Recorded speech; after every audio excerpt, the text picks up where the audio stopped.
তো a is equal to 1 2, b is equal to 2 3, c is equal to 3 4, a b c সবগুলো একসাথে করলে কি হবে? সো a b আর c সবগুলোকে আমি একসাথে করে দেব, তাহলে কি হবে? এখানে 1 2 3, এখানে 4, আর কিছু বাকি আছে নাই তো।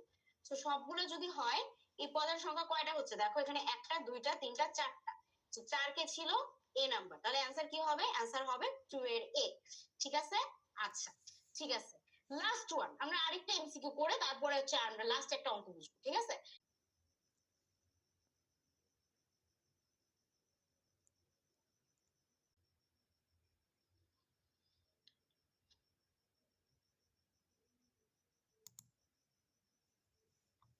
এটা একটু দেখে শুনে দিও, অনেকে তাড়াহুড়ো এমন ঠাসঠুস অ্যান্সার দিবা সব ভুল হবে।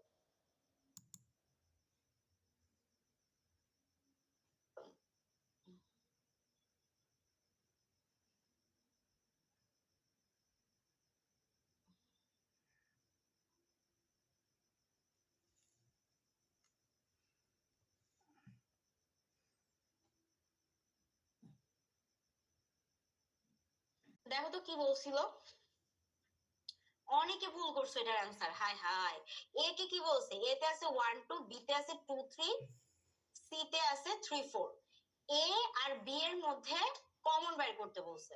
সো পাওয়ার সেট তাও আবার, সো পি অফ এ আর বি এর ইন্টারসেকশন। আচ্ছা, সো পি রাখলাম, এ আর বি ইন্টারসেকশন করাইলে কি হয় বলো তো? মানে নরমালি যদি আমি চিন্তা করি, A B is equal to কত? A intersection B is equal to কত?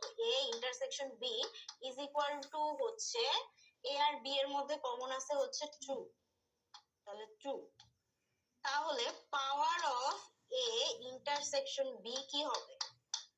কি হবে? এটার মধ্যে 2 যাবে, আর তার সাথে কি হবে? এটা একটা খালি সেট হবে যেহেতু আর কেউ নাই। আচ্ছা ওকে, সো যারা যারা আমাকে বি অ্যান্সার দিছো তারা সঠিক অ্যান্সার দিছো, বাকি যারা করছো তারা